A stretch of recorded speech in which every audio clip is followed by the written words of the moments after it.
On today's DNVR Broncos podcast, we are talking about the huge, historic comeback win for the Broncos. How did it happen?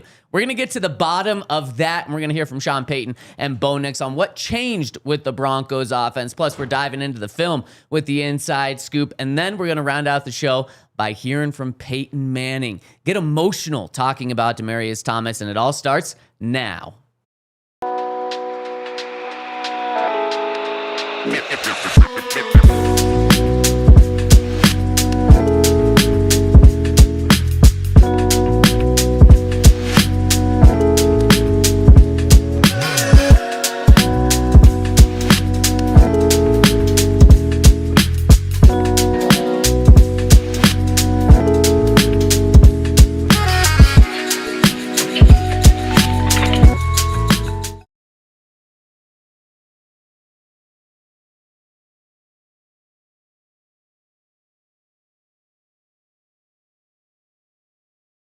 Greatest comeback performances in NFL history. How the heck did it happen? We're going to break it down. Hear from Sean Payton, hear from Bo Nix on what changed with the Broncos offense in the fourth quarter. We're going to dive into the film on the DNVR Broncos podcast. I'm Zach Stevens, joined with Henry Chisholm. We got you here behind the camera, and we are rocking and rolling live from the Toyota Lounge, driven by your local Front Range Toyota stores, and we are presented by Bet365. Use that code DNVR365 when you sign up. Deposit $10, place a $5 bet, and boom, you're going to get $200 in bonus bets, win or lose. Henry, has it sunk in what the Broncos did last night? Oh, it sunk in as soon as it happened. There's no sinking that's needed. We were all there. We all saw it. No, it's awesome, and it's an important win because now they have a much tougher game coming on the way, which is a little bit scary after a couple nail biters against a couple not so good teams. But they pulled it off, and that's all that matters. Yeah, they've got the number 2 leading rusher in the NFL coming to town this coming week. Javonte Williams. Yeah. Crazy. We'll get into the Cowboys game, but we got to stay focused on what happened last night because insanity. Like, when I was watching it unfold, it was insane. But then to see how the nation has reacted to it and saying that it is one of the craziest games they've ever seen, just like, it sinks in even deeper. Like, dang, this wasn't just a cool thing in Denver and a colossal meltdown in New York. This is taking the nation by storm. I stand by, though. I don't care what they all say. I don't need them to tell me what a great game it was. I don't need the stats to tell me, like, oh, this has only happened in this. Like, we watched it. I saw it. It was incredible. And whatever some guy on ESPN says, whatever Mike Greenberg wakes up in the morning and says about the game, it's still just a middle finger to the national media to me. And I don't really care who exactly it is. It's about Broncos country and what we saw and not what anybody else thinks about it. It's good for us. I've loved how New York is melting down over this. So, of course, they always melt down. They're great. But, well, think about how they're melting down with one of the most historic meltdowns of all time. What are you saying here? Okay. Victory Monday shirt. Got a new shirt release. You got to go grab this one. Absolutely love it. Just the classics, the blue and the orange. And, of course, you've got the stadium right there. So make sure to grab it over at thednvr.com. But what I was saying was I love seeing how New York is melting down right now because, Henry, the New York Daily News has just so many good things on it. 2 mile fall for the Jets. Yeah, I don't get that. Well, it's not a mile fall, because they played a mile high. Right. It's a 2 mile fall. It was a massive collapse. More than just a mile collapse. It's 2 mile fall. That one doesn't do it for me. Okay. Just say it's a mile fall. How about this I don't one? get why two. This is the one that I really liked. Giants blow 19-point lead, then the game again in Denver. Nightmare. Yep. And that is exactly what happened. And so many things had to go right for the Broncos because of how historical of a comeback this was. The Broncos' 33 points in the fourth quarter is tied for the second most fourth quarter points scored in NFL history. Ties the Cowboys. They did it a couple of years ago. And then the team with the record, I think, has 37. They did it like 40 years ago or something like that. The Broncos scoring 33 points is the most points scored in the fourth quarter after being shut out in the first three quarters. The Broncos became the first team since 1970 to overcome an 18-point deficit with 6 minutes remaining in the game and win in regulation, not go into overtime. And the Broncos' win probability was as low as 0.7%, according to Next Gen Stats, with 6 minutes and 38 seconds left in the fourth quarter when they faced a 4th and 3, trailing 26-8. It's the most improbable comeback of the season and the 8th most improbable since 2016. And like I said, I appreciate that for the people who care. I don't give a damn. Like, I watched what happened. Hearing like, oh, this has only happened like 3 times. I don't care. I watched it. I had fun. There's no stat that's gonna make me like care more, care less. Wow. Like, no uniqueness. What I saw the game. We saw the game. I don't need a number to tell me like, oh, it was 0.7% chance. Screw that. We were sitting there. Jake was saying it's over. It wasn't over. Like, the numbers, the stats, all that's cool. Maybe someday, 25 years from now, somebody will say, oh, the last team who did this was the Broncos, and it'll give us a reason to think back. But no, like, to me, I don't need the numbers to tell me that was awesome. Well, I think, and I understand what you're saying. I think it's so cool how historical it is, though. So I completely disagree. And I also think that this is like, just how improbable this was just really speaks to this team, because they so could have easily just said, man, it wasn't our day. We're going to pack it in and get ready for the Cowboys next week. And they did not do that. Courtland Sutton at the beginning of the fourth quarter, when the Broncos have scored 0 points, they're getting beat 19-0. He went up and down the sideline, got people ready. Sean Payton said the body language never changed in the locker room. And I think that this is just, I said it yesterday in the postgame show, this is a culture-changing win right here, not just because you overcame big odds and now you're 5-2, your 3rd seed in the AFC, your 1st place in the AFC West, but now the Broncos are really never going to think that they're out of a game with Bo Nix. And I think Bo Nix just had another John Elway moment. I mean, he had a John Elway moment 3 weeks ago in Philadelphia, where the Broncos overcome the deficit. What were they? 18-3, a 15-point deficit entering the fourth quarter. They go on to win that game.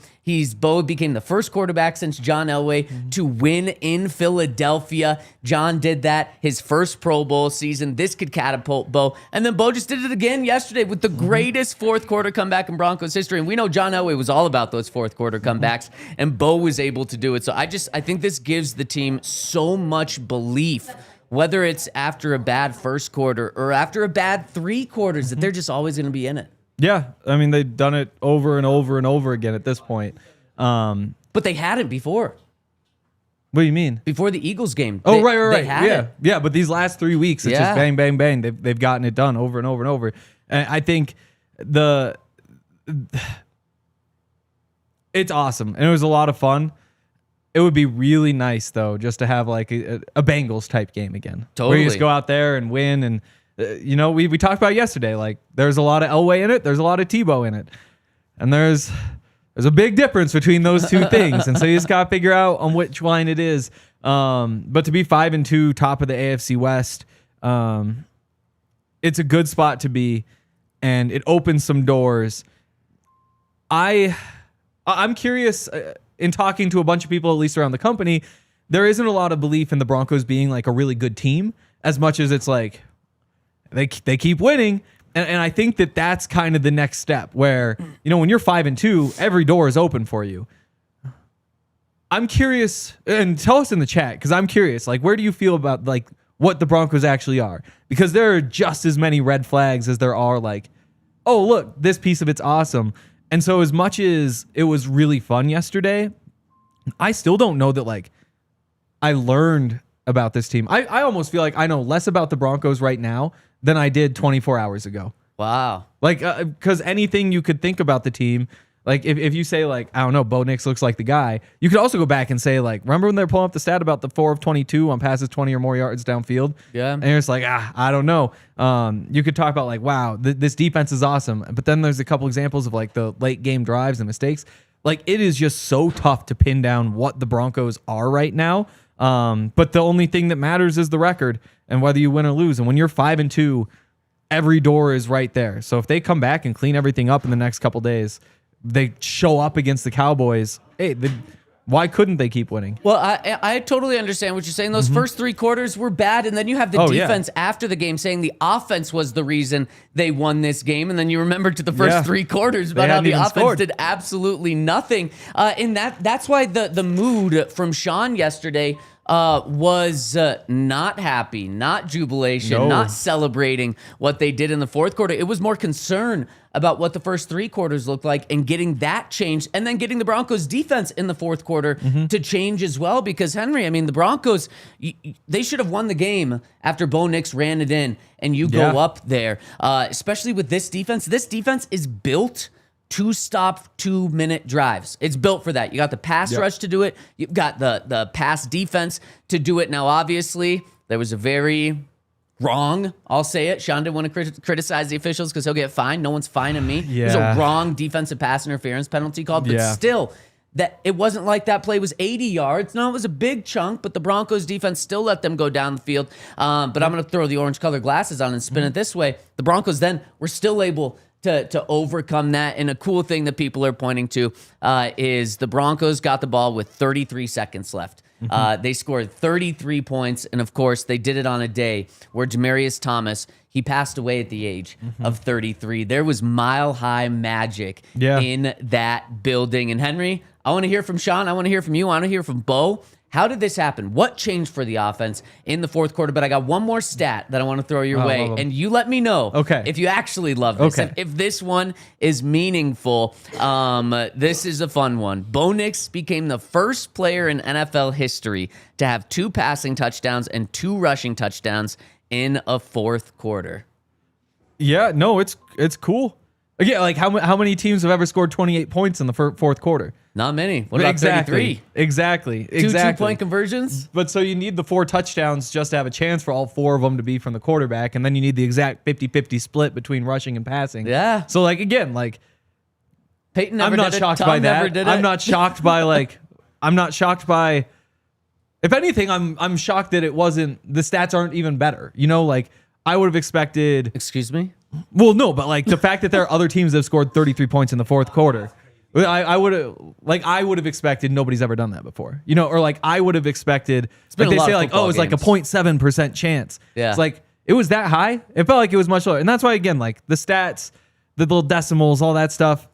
It was an incredible game, and I don't need the numbers to tell me like that was the most unbelievable football game I've ever seen. You know. 218 total yards from Bo in the fourth quarter. Just insane. So, Henry, why weren't they like that in quarters 1, 2, and 3? And we heard from J.K. Dobbins after the game, and he was asked, like, how cool is this comeback? How much are you enjoying it? And let me pull up the exact quote. And he said, essentially, like, no, I don't love this because of what it means for us in the first 3 quarters. He said, it doesn't feel sweet. Quote, it's good to get the win, but we can't have that. We just can't have that. We won the game, but that's unacceptable. Maybe against a really good team, we don't do that and we get blown out. We got to be better on offense. We'll go back to the drawing board, and instead of putting up 33 points in the fourth quarter, we'll spread it out. Yeah. I mean, we'll get to the inside scoop later and talk about a bunch of the screens. I'm excited to talk about the screens because I got on the show yesterday, and during the watch along, so if I see another screen, I might do something crazy. Did you? No, I held it together. Did I not hold it together, Yaya? So you didn't live up to your strong words? No, Wow. no. But in going back and watching, it was the players who sucked. Like that. I mean, that's what it was. Like I left here last night saying the play calling was awful. I now say. There's still some of it. J.K. Dobbins averaged 5.7 yards per carry in the first 3 quarters. Why wasn't he getting the ball more? There are some of those things that you can point to, but Bo really struggled. The blocking was not blocking, and then all of a sudden they just decided to play real good football and not just shoot themselves in the foot over and over again. What was there was that Breece Hall quote that came up again yesterday when he said they shot themselves in the foot and then we shot ourselves in the head. Yeah. And like that's kind of what it felt like. Is I didn't feel like the Giants were playing all that well. It's just that if they made a little mistake, Jaxson Dart to that point is 12 of 24. But then the Broncos would just fall apart more. Like all it took was they just did their job on every play instead of having somebody making a hilariously ugly mistake. Yeah. That's all it was. It was just they just decided to play good football. Well, and I think that's kind of what Sean and Bo pointed to. So I want to hear from them after I give a shout out to our friends over at Bet365, where despite the Broncos Week 7 being over, there's still football on. And if you want to get in on the action, go to Bet365. We've got a doubleheader tonight, so you can have double the fun over at Bet365. We've got Bucks going against the Lions in Detroit. Detroit 6.5 point favorite over at Bet365. What do you like there, Henry? I have no idea. Maybe the Bucks. I like the Bucks with the points, but I don't know which receivers are actually playing. If it's no Mike Evans, no Ibuka, then. But Baker's pretty good, man. Right, because of those receivers. I would take the 6.5. What about Texans going into the Seahawks? Seahawks are 3.5 point favorites. I'm thinking Seahawks. I mean Jackson Smith and Jigba is unstoppable. I think that's all it comes down to. And if you want to use bonus bets, they're going to give you $200 in bonus bets, win or lose, when you use the code DNVR365 over at Bet365. Deposit $10, place $5 bet, and boom, you're going to get $200 in bonus bets, win or lose. Must be 21 and older, physically located in Colorado. Please gamble responsibly. If you or someone you know has a gambling problem, wants help, call or text 1-800-GAMBLER. Terms and conditions apply. Also, shout out to Dick's Sporting Goods. Once again, let's see, shoes are from Dick's, socks are from Dick's.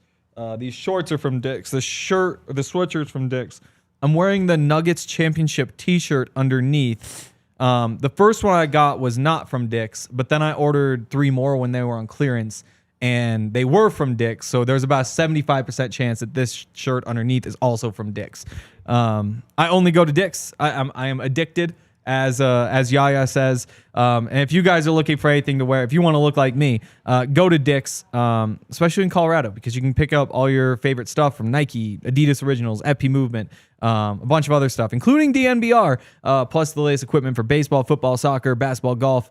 If you find a lower price, then they'll match it with their best price guarantee. Get your gear fast with free curbside pickup at your nearest store or easy shipping from Dix.com, because every season starts at Dix. And shout out to our presenting sponsor, Bet365. Use that code DNVR365. Love the Twitter chat blowing up. Hit us with a thumbs up if you're tuning in. We appreciate that. And of course, I always love reading the comments after the show from those that aren't able to tune in live. So leave those there. Shout out to everyone that's rocking and rolling with us with the 5-2 Denver Broncos. The most dramatic team in the NFL right now. Yeah. The one that you can never turn the game off when it's on. But people still did. Can't leave your seats. Yep, shouldn't have done it. About half the people in the stadium did. And they got what they deserved. From what my eyeballs You leave said early, there. that's what you deserve. And so what happened? Because Broncos had a 0.7% chance of winning. I think ESPN says at one point it was 0.2% chance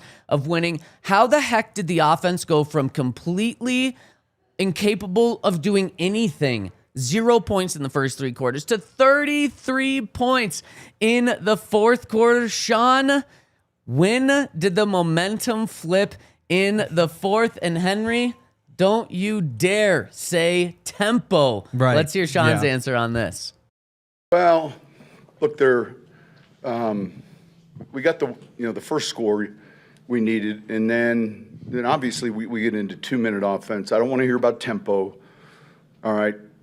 But I think we made enough plays in a short period of time, and that was part of, like, you can't just have a long 2-minute drill touchdown. We had chunks, and the final play to Sutton was a play we installed yesterday. And it was, you get in those fastball situations with however much time left on the clock, no timeouts. We walked through it, went through it, and sure enough, it came up, the hash, everything. And, the 2 of those guys made a great play. Throw and catch, put us in field goal range, obviously more realistic field goal range. That's why you keep working, and but there'll be drops, there'll be MEs, there'll be poor snaps, there'll be just a number of things that we're going to see that when tomorrow comes, and it's not tomorrow yet, but when tomorrow comes, as coaches and a team, and I just told them, I said, look, we're going to play in bigger games. So let's not get clouded by that. It was a great win, good team effort to fight back. Tip your hats to New York. Those guys have found a new juice about them, and you could see that on tape. Yeah. Yeah, I mean, Henry, it's shout out to Sean for not throwing the players under the bus, but what happened was the players just started playing well. And connecting in every single way. And then you had just one absolutely clutch play by Justin Sternad on a day where he was benched for Dre Greenlaw because Dre was back. Right. Dre played really well. Justin Sternad still got to play and came up with the game-changing play. That happened on defense, and it just gave the offense juice. When that play happened, I think is when everyone said, like, oh my gosh, this thing could actually happen. But Sean pointed to with the offensive side, he pointed to the chunk plays, and boy, did the Broncos have chunk plays. This is incredible that all of these happened in one quarter. Marvin Mims had a 31-yard completion. Evan Ingram had a 20-yard completion. Courtland Sutton had a 22-yard completion. Bo Nix had a 21-yard run. And then you also have 12-yard completion to Troy Franklin, 12-yard completion to Tyler Bidet. These are things like the stat sheet that the Broncos put up in the fourth quarter is something that they could have put up for an entire game, and they did that in the fourth quarter. Did anybody ask why Dre didn't play the second half? No. Because that's one that confused me. And Justin Sternad played a great game, and the interception wasn't like, oh, wow, Justin, how'd you do that? It was more like, Jaxson Dart, how did you not see this guy right here? So Dre probably makes that same play. At the same time, though, I'm still sitting here saying I don't know how you take Justin Sternad off the field. And I get Dre Greenlaw's played some really good football before. And at times yesterday, he looked good. But Justin Sternad might actually... I want him on the field. And he made another play. And that's something you got to keep an eye on. I'm not sure what the Broncos are going to do about it. But yeah, I mean, that's what football comes down to, is making the plays. And the first half, they refused to make a play. Bo, how many overthrows did Bo have? 4 of them? 4 deep balls that just like didn't give a guy a chance. Yep. We'll talk the screens. We'll talk about all that stuff. But like, it didn't take a lot to beat the Giants. It really didn't. You just did none of it in the first 3 quarters. And so when push came to shove, you had to do something crazy. And luckily they were able to do that. So, Bo, what do you think changed in the fourth quarter here? We just saved all our good ones for the fourth quarter. And, they worked. We just kept running them. And, we found some momentum, and our defense found some stops. We got a huge turnover, and all of a sudden we just got some life back, thought we could win the game. And so we, kept playing until we won the game. Again, without saying it, the plays just worked because the players started playing well. That's literally all it is. There's no like big change or anything. It's just they sucked in the first half and also the third quarter. And then they just decided when we throw the ball, we're going to throw it to the receiver. And when we're the receiver, we're going to catch the ball instead of dropping it. And when we're blocking, we're going to actually block the guy instead of not block. Like it's that simple. It really is. And I also think that there were 2 other things with this. The Broncos did go more up-tempo. So, They Sean, did. I know you don't want to hear about tempo. So instead, I'll use the word that he used. They went to a 2-minute offense. If we need to soften this by just calling it 2-minute offense for Sean, then we can do that. I don't mind doing that. The Broncos went 2-minute offense. Bo is clearly more comfortable in that sort of system. When the Broncos did that 2 weeks ago against the Jets, or I guess let's go 3 weeks ago against the Eagles, they didn't really do it in the first 3 quarters. They did it in the fourth quarter. Bo Nix had success. Causation, correlation, I don't care, but it happened there. Then this past game or 2 games ago against the Jets, they did more up-tempo in the first quarter, 10 points. Rest of the game didn't do it as much, 3 points. Causation, correlation, I don't care, but we're connecting dots here. And then yesterday, Broncos ran 5 up-tempo plays in the first 3 quarters, 0 points, goose egg. They were in 8 in the fourth quarter, 33 points. Causation, correlation, I don't care. Yeah. But clearly we are connecting some pretty obvious dots here. Bo Nix likes to go up-tempo, whether he just thinks less, whether it is because you get the defense on the heels. I don't care what it is, but it works. So let's keep that 2-minute offense going here. No tempo, just 2-minute offense going. And again, I get that you're not going to do 2-minute offense for 60 minutes in a game or the 30 minutes that you have it on the offensive side of the ball. But that's something that's clear. Guys are making plays. I mean, even when guys weren't supposed to make plays, they still made plays. The second to last throw where it looks like Marvin Mims thinks the play's going the other way or something. It doesn't look like he's looking, and then he turns around and all of a sudden the ball's just in his belly and he's forced to catch it. It's like that one shouldn't have worked out, but it did. The Broncos able to overcome getting a score, then the Giants scoring, then they're still able to overcome that. The Broncos that play, the final play, as we talked about yesterday on the show, was installed on Saturday, the day before the game. It was designed to go out of bounds.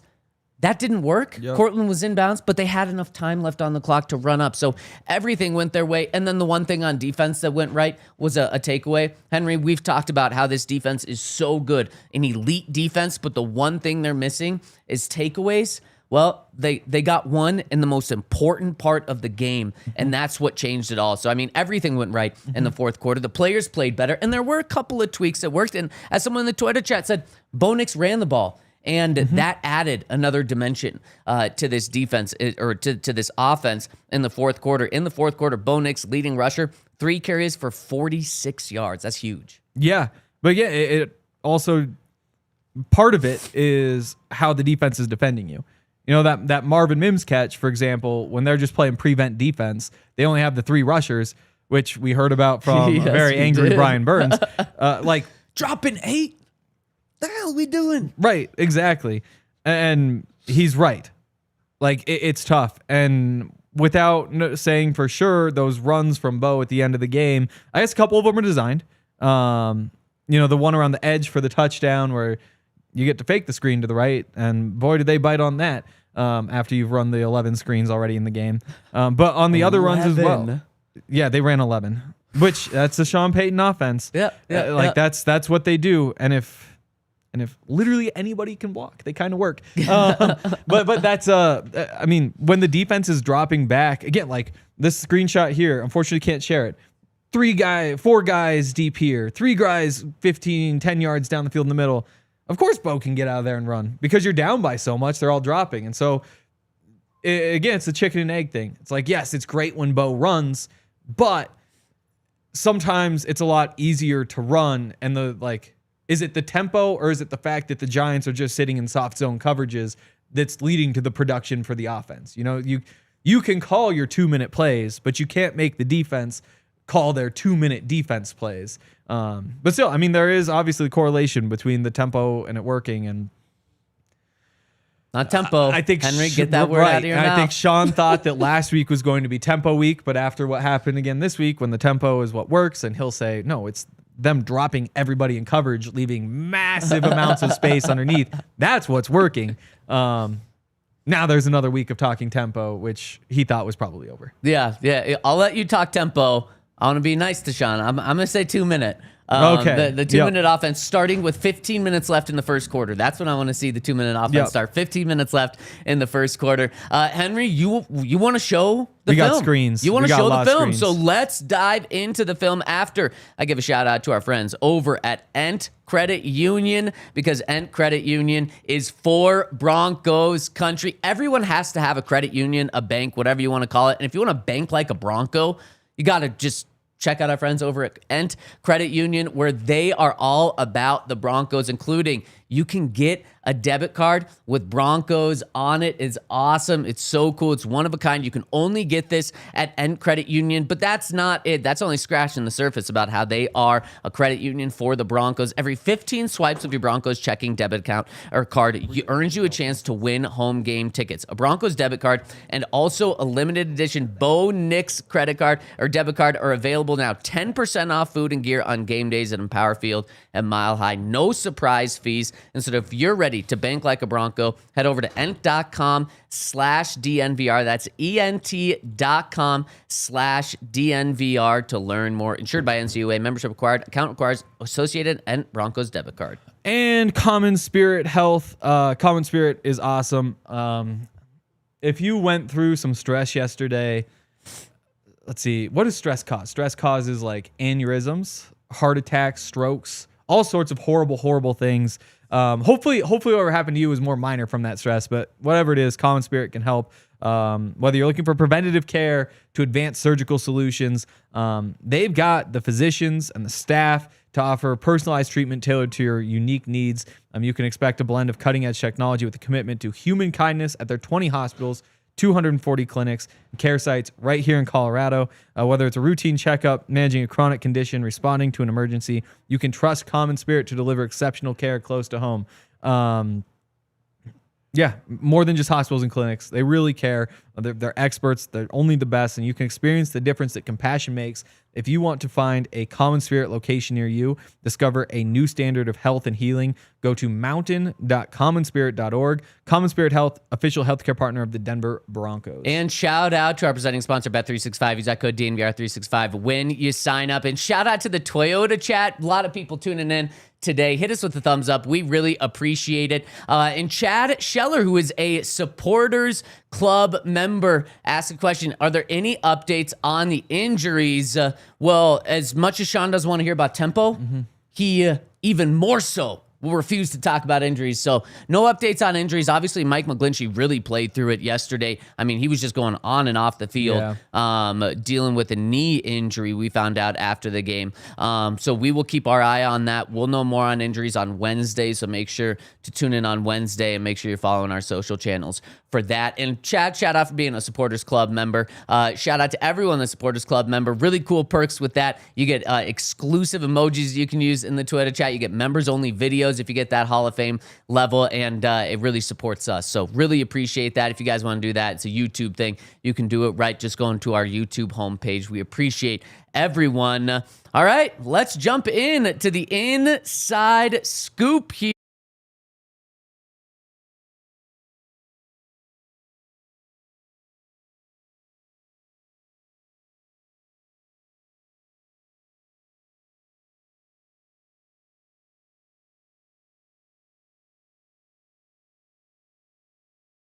Screens, and not just yesterday. It's been months of this, really. Nobody is happy, but it was kind of fun going back and looking. Broncos run more screens than any team in the NFL.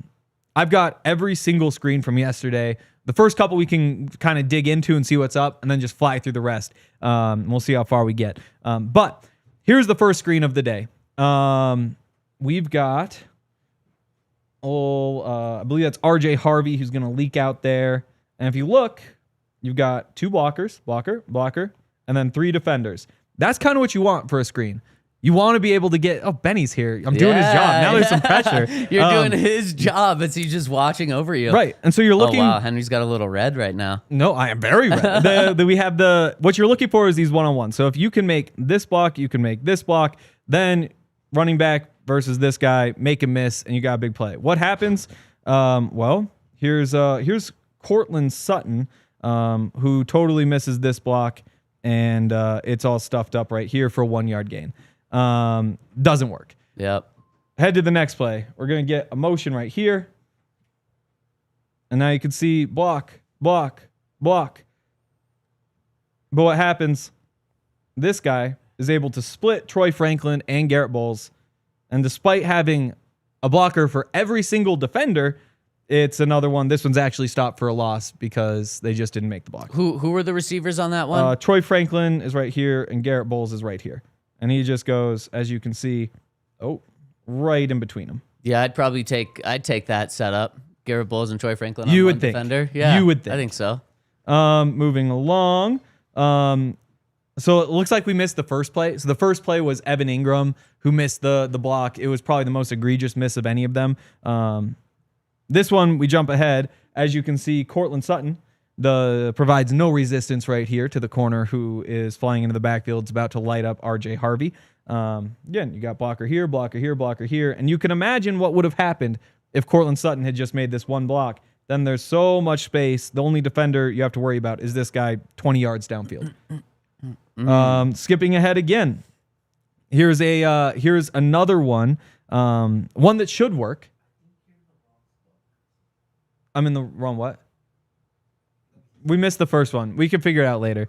But yeah, so this is the 3rd and 3 screen. You got a good block from Marvin Mims upfield. The design works. Nate Adkins wide open, but Nate drops the ball and it's incomplete. So again, play call worked. You just didn't catch the ball. This one wasn't great. This is the goal line. Courtland Sutton is the receiver. You're trying on 4th down to get into the end zone. You'll notice right here, Pat Bryant with the defender in front of him.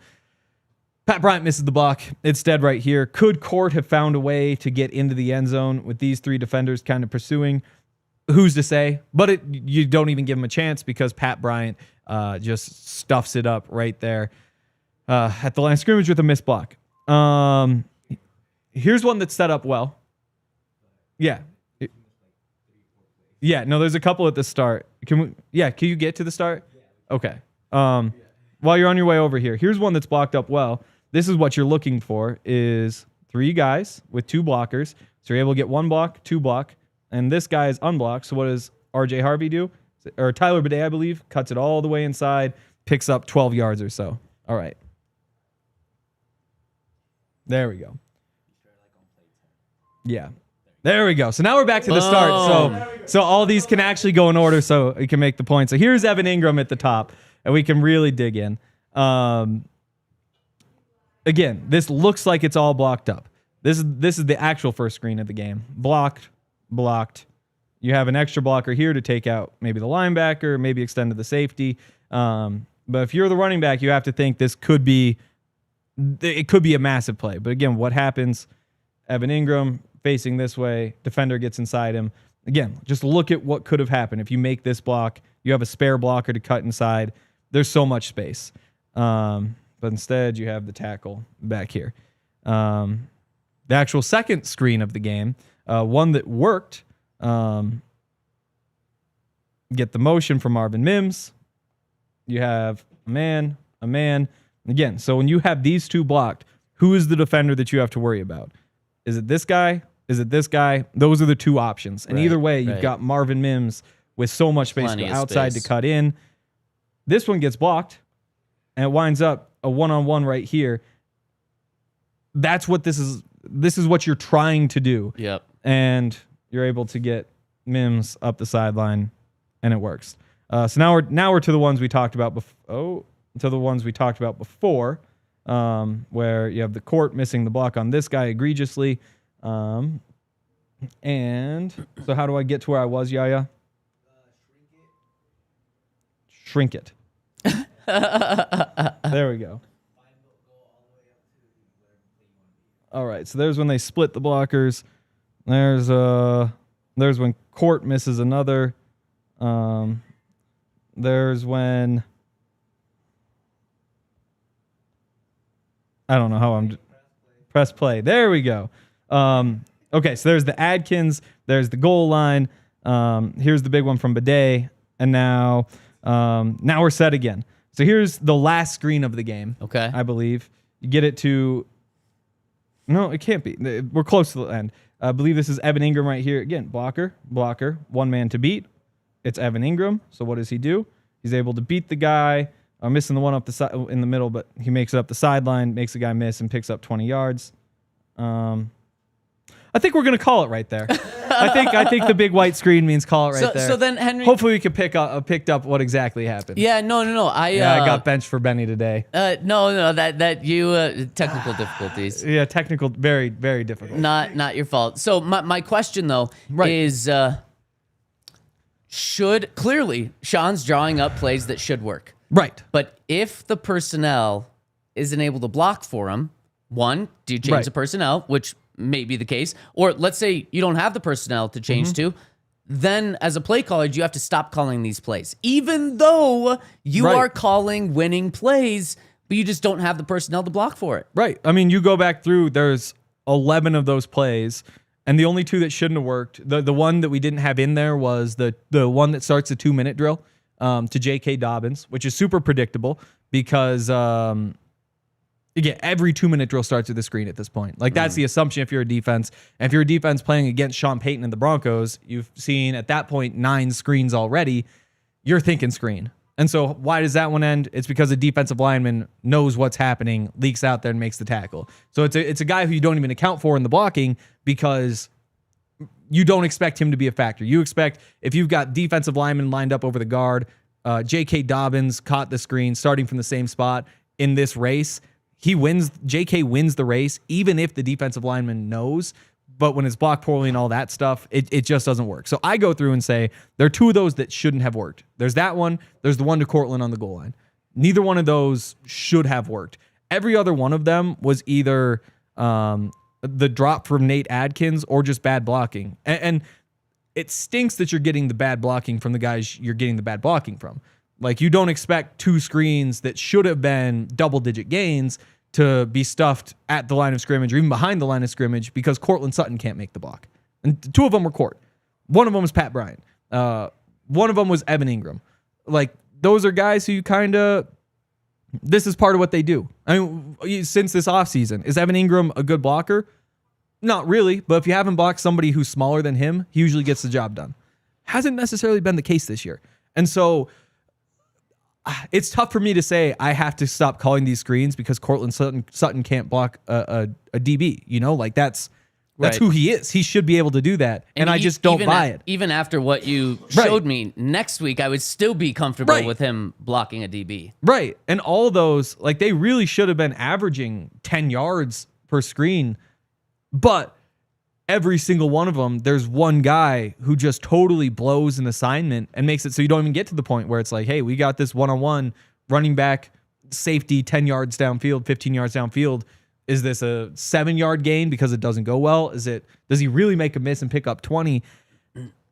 I left yesterday saying you cannot have all of these screens. Like it just doesn't work. But then when you go back and watch, you're like, well, it's execution. It really is just execution. Every single one of those screens, they have the numbers and the personnel matchups because you're going up against the terrible Giants defensive backs. Like there's no other way to put it. Yeah, that's what they are. Like Courtland Sutton is 30 pounds bigger than the guy who just spun him around and made him look silly. Yeah, and on today's conference call with Sean Payton, he said what needs to change with the offense is maybe personnel. And he said some guys' playing time might go up, some guys' playing time might diminish, and it might be these exact screens where things change and playing guys that can't block, their playing time does go down. Right, and it's just tough to say who that is because the one at the goal line, the one who didn't give Courtland the chance to, he's a big guy, maybe he can plow through for 2 yards. It's Pat Bryant, the guy who would get the more playing time if you were trying to find if somebody deserved to be taken off the field. But in that opportunity, he blew it just as bad as anybody else. And that's what the real killer is. And it's like, should Nate Adkins be the guy out there? Well, he did well blocking on those screens. But then when it came time to catch the football, he dropped the 3rd down screen. Yep. And you're just like, tough. And so are you saying we need more of Nate Adkins? I will always say that, but I understand that it's not like he was really making the case for himself yesterday. So I don't know who you take out and put in. Tyler Bidet looked good carrying the ball on those screens, but the blocking was the issue. KC in the chat should have kept Vele. I can't say you shouldn't have. I can't say you shouldn't have. That's interesting. That's fascinating. That's the personnel. We got some people saying the Broncos should go after Njoku, who could fill that role. The trade deadline coming up in just a few weeks. We're certainly going to have plenty of talk about the trade deadline because the Broncos very much appear to be buyers, certainly not sellers with the way this season is going. All right, Henry, I want to get to the other cool, emotional storyline of yesterday's game because the Broncos did all of this honoring DT, and they had this incredible comeback game with DT going into the Ring of Fame with the Broncos Super Bowl 50 team there. So I want to get into a little bit of that because we've got some really cool audio from Peyton Manning that I think everyone will want to hear. But before we do that, got to give a shout out to our friends over at Coors Light. I know There were a lot of Coors Lights going around at the Broncos game from Broncos country yesterday. Whether it was a celebratory Coors Light or a little nervous Coors Light, just depending on what point of the game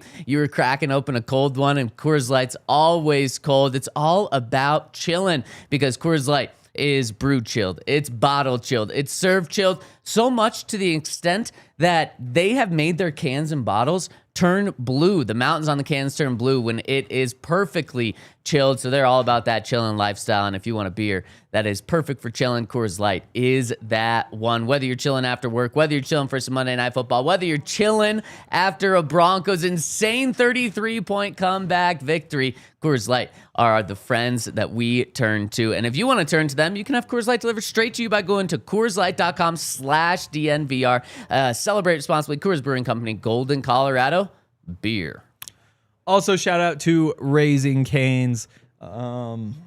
Just a great lunch option. I'm starting to get hungry right now.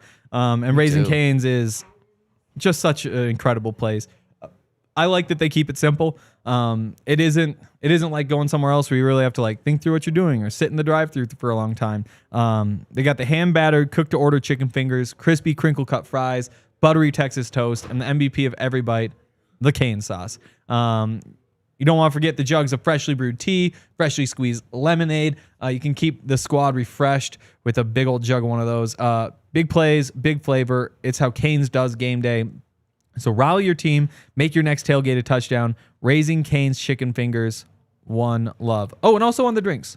They're all served over refreshing crushed ice. I love that crushed ice. You don't find it as much anymore. You could try the famous tea, whether you want sweet or unsweet, or the lemonade. Cane's tea is freshly brewed all day from filtered water. Sweet tea is brewed with 100% pure cane sugar. They make the lemonade from real lemons. They're hand cut and squeezed every day. Again, pure cane sugar, filtered water. It's not a secret. It's not complicated. It's just good. It is good. And what else is good is our presenting sponsor, Bet365. Use that code DNVR365 when you sign up. And something else that's great is our friends that are tuning in the Twitter chat, tuning in with us live, tuning in with us later. We appreciate it. Hit us with a thumbs up. That helps us a lot. We got a lot of new listeners after the big win last night. Just so you know who we are the DNVR Broncos podcast. We do this show 5 days a week, all year long, and then Sundays during game day, we are just loaded. We got a pregame show. We got a watch along. We got a postgame show. We've got an entire YouTube where we do other videos as well. We're all over social media. You can follow me at Zach Stevens DNVR. You can follow Henry at Henry Chisholm. And we are credentialed media members that are down at Broncos practice, and we are here to give you the best Broncos coverage really anywhere, whether you listen to us, whether you watch us, whether you follow us on social media, and also whether you want to read our articles over at thednvr.com. Henry's working up a great article right now, going to be really in-depth. I've got a couple from the game already over at thednvr.com. So we really appreciate your support, and shout out to everyone who's been rock and rolling with us for a long time, and everyone that is new with us. Okay, Henry, before we start looking forward to these Dallas Cowboys, a fascinating team that's coming into town, I want to look at what the special cool thing happened yesterday with DT. But before we do that, Henry, we just got some breaking news coming in.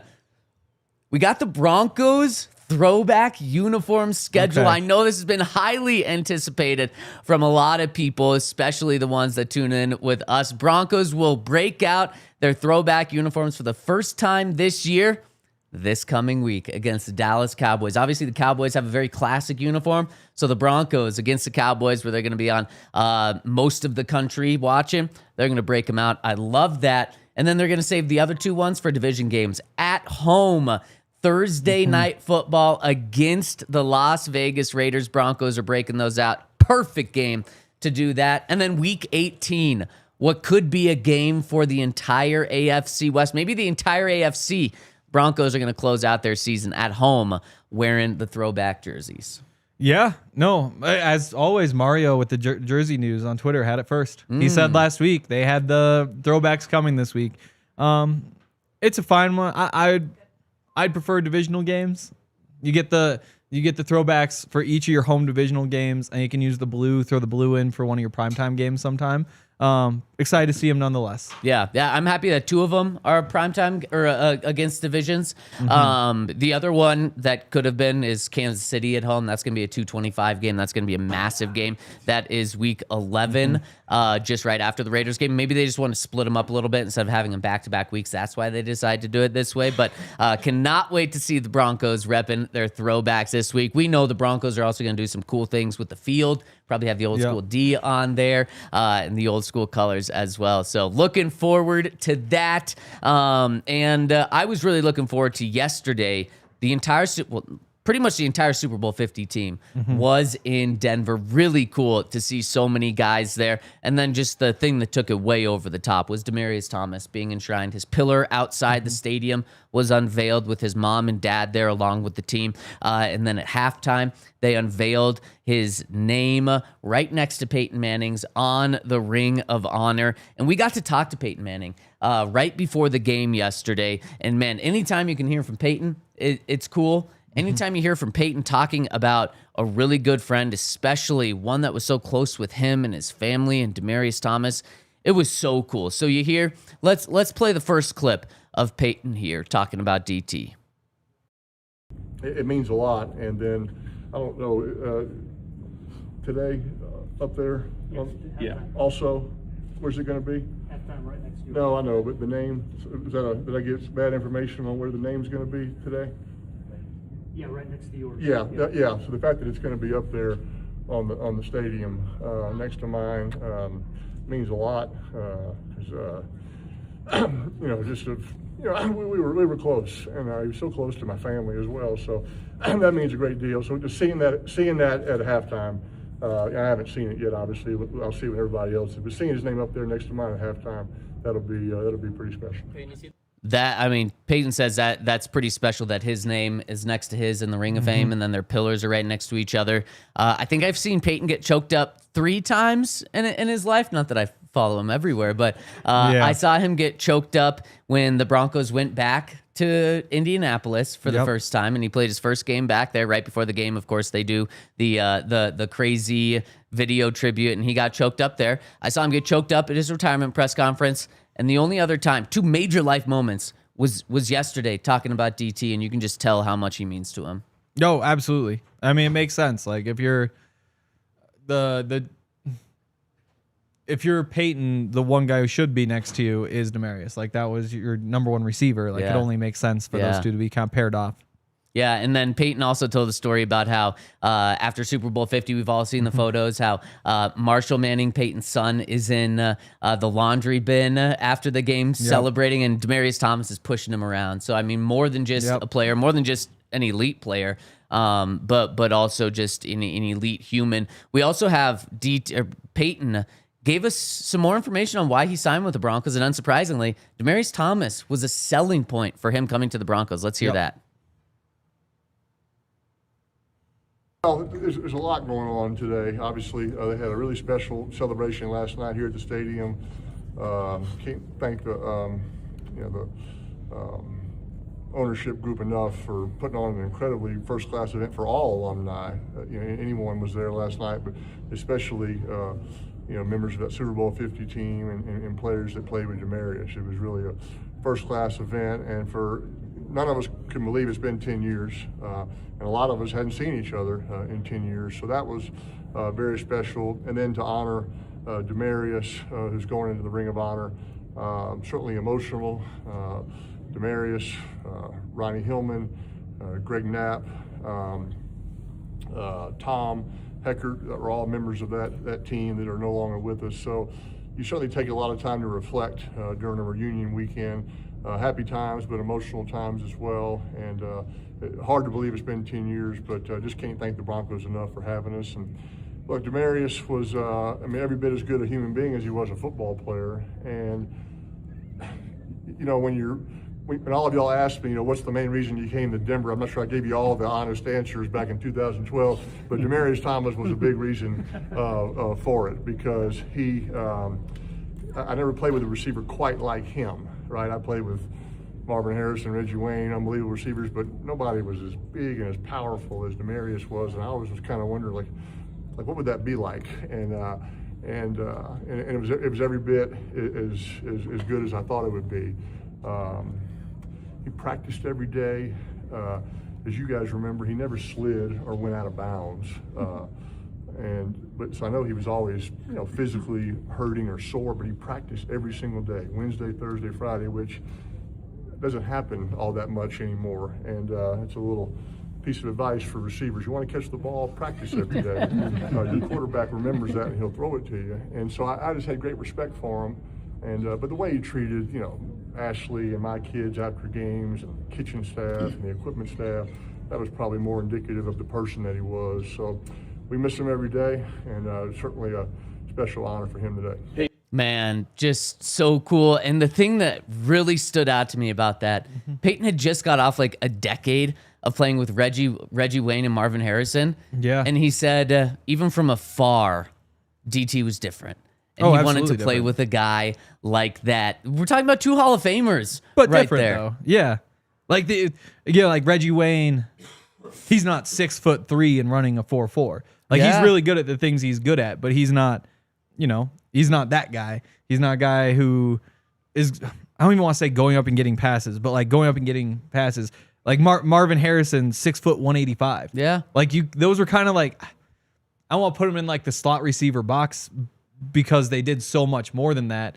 But just the raw tools with Demaryius, they're not like Demaryius would be more similar to like an AJ Green or like a Dez Bryant. Yeah. Whereas those guys, again, he was obviously right. He was Peyton Manning. There's nobody else who comes to mind from his time in Indianapolis who was like that. Yeah. I mean, there aren't a lot of people like that in the world. No, and most of them are, Hall of Fame type receivers. Yeah, and there weren't many players or people like DT, as was echoing through every former Bronco that I talked to yesterday. DT deserves to be in the Hall of Fame.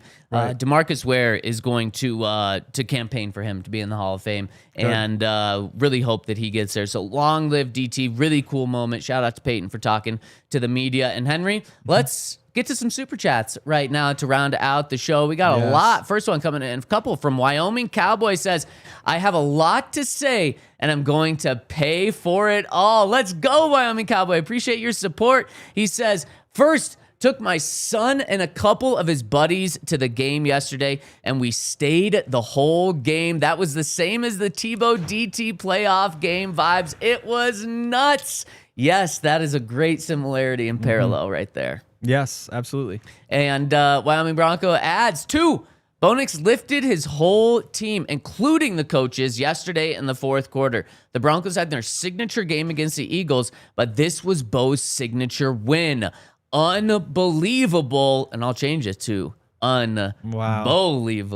Oh, good. We needed that. Wyoming Cowboy with a massive super chat. It literally is so big that it comes in gold. Wow. Shout out to you, Wyoming Cowboy. Says, third and last, I'm still so jacked over the win. I'm donating $100 for every point the Broncos scored in the fourth quarter to St. Joseph's Children's Home in Torrington, Wyoming, in the name of the DNVR Broncos podcast. Look out for the acknowledgement letter. That is too freaking cool. That is what we are all about, Wyoming Cowboy. I mean, I'm getting the chills right now just hearing that message. You hear, make sure to screenshot that one. Holy cow, that is awesome and going to a fantastic cause. That is a big donation. Shout out Wyoming Cowboys. I'll make sure Ryan never says anything bad about Wyoming or Henry. Right. Those two sometimes do, but man, that is so cool. Thank you. Yes. And if anyone else wants to add on to that would be so cool. Shout out to St. Jude's. Valiant Bandit says, this team won a low-scoring dogfight last week and a high-scoring dogfight this week. What is this team? Go Broncos. Go DNVR. Nobody knows what this team is. And I think that's dangerous. Yeah. Because they can win any sort of game. Right. Nothing. If the Cowboys come out and put 40 on them and they just can't keep up and don't have the magic at the end, I will not be surprised. If they go out there and keep the Cowboys to 10 points and the offense clicks and they put 35 points on them, I won't be surprised. I just have no idea what they are right now. I think this game's going to be close. Do you? I'd be surprised at a blowout. I mean, their offense, the Cowboys' offense is insane. Just like it's the best offense in the NFL, and it isn't close. Just like the Broncos' defense is insane. I'm looking forward to diving into this matchup. But to your point, though, I wouldn't be surprised if it's a 13-10 game. I wouldn't be surprised if it's a 33-32 game, like we saw literally the past 2 weeks with this Broncos. Pure Lapine, who is a Supporters Club member, says, if Sean doesn't learn that he needs to go up-tempo from this win, then he is washed. And he would say, we missed out on probably, let's go conservative. We missed out 100 yards on screens just because guys couldn't block. Guys who, because Garrett Bowles missed a block on a linebacker in space. With help from Troy Franklin. Yeah. And meanwhile, the run game is working. The only thing that's not working is the downfield passing at that point. And what the up-tempo offense would mean is a lot more of the downfield passing, which is the one thing that wasn't working. So I don't know. I mean, I think Sean called a good game. Yeah. And I don't leave that saying we need to hurry up and get Bo Nix dropping back more because the results just aren't quite where we want them to be quite yet. Well, Henry, yesterday, Sean Payton talked about, just 2 hours ago, Sean Payton was very defensive that he is not going to give up play calling. We're going to hear his comments tomorrow and talk about if he should or not. I have a feeling I know where you're going with this one, and this is a very divisive topic, so we'll get to that tomorrow. But we got another one that we will hit in overtime. Go to thednvr.com to finish the conversation in overtime. Another super chat.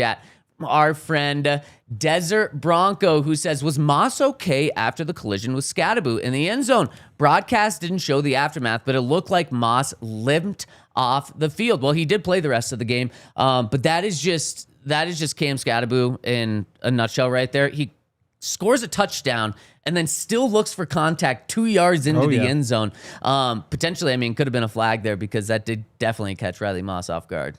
Yeah. I'm not able to find it quickly, but he seemed like he was moving well. I'm not willing to give him a pass and say he was hurt. But I wouldn't have called the pass interference there probably. It's just it is what it is. If you look at a picture, there's pass interference being committed on that play. I know. It's just the other one. Right. That's the thing about those screenshots though, is the screenshots don't really work when it comes to that stuff because the first contact, if you were to justify the penalty, you would say, watch Riley Moss's right arm. He holds down the receiver's arm, and that's when the flag is thrown. Then from there, you wind up with his face getting grabbed as the receiver tries to work through him, and there's a lot going on. I wouldn't have thrown the flag, but when you see a play like that, you can't be surprised that the flag is thrown. Nick's out for Harambe. Says, guys, I'm sorry about yesterday's comment. We did, in fact, not need the bye. At least my Buffalo-loving fiance never gave up on us. Yes. No, Sean was right. They didn't need the bye. No. But what is it? So it's Cowboys, Texans, Raiders, Chiefs, and then bye. Yep.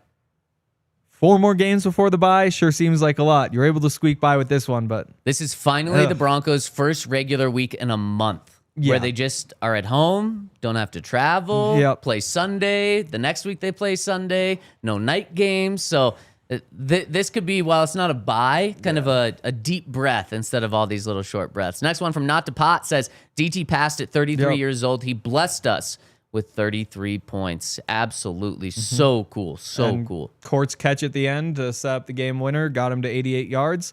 And then they changed the stats and said 87. If you go back and look, they spotted the ball wrong. And the initial spot that gave him 88 yards would have been right. But, man, that would have been cool. It is what it is. We all know it was 88. Right. And then this one. And then Blake rounds us out and says, how do we fix Bo Nix's bad numbers throwing over 10 yards? He stops overthrowing all these deep balls. If you start hitting on those, everything changes. Because if you start hitting receivers 30 yards down the field, then the defense has to respect you, and it opens everything else up. But right now, there's just no reason to respect Bo Nix's deep ball because you're just never actually hitting it. If you could just occasionally hit it, 1 in 3 you hit, then all of a sudden they sit back and it opens up the middle of the field a lot more. I think that's a piece of it. I think better receivers would really help. We all watch Joe Flacco. You give Joe Flacco, Jamar Chase, and T. Higgins, guess what? They're going to be open every single play because that's just what they do. And so if you want them open short, you can give open short. If you want them open in the middle of the field, they'll be open in the middle of the field. Broncos just don't have guys like that. And Courtland Sutton's really good, but he's not a separator, and you just don't have guys who are consistently getting open. And so that doesn't help. But yeah, I don't think that there's like a quick fix to any of that. I think that the Broncos, until further notice, the Broncos offense is, we should be able to run the ball well. We should be able to pick up yards on screens. And if we can build short passes off that, great. And we'll take our few shots a game. And if Bo starts hitting some of those, then that's when the door can really be opened. And hopefully defenses have to guard you a little differently. I've absolutely love it. Love the breakdown today, Henry. Love the behind the scenes work from you here. And love everyone tuning in with us today. We really appreciate it. Tomorrow, big conversation.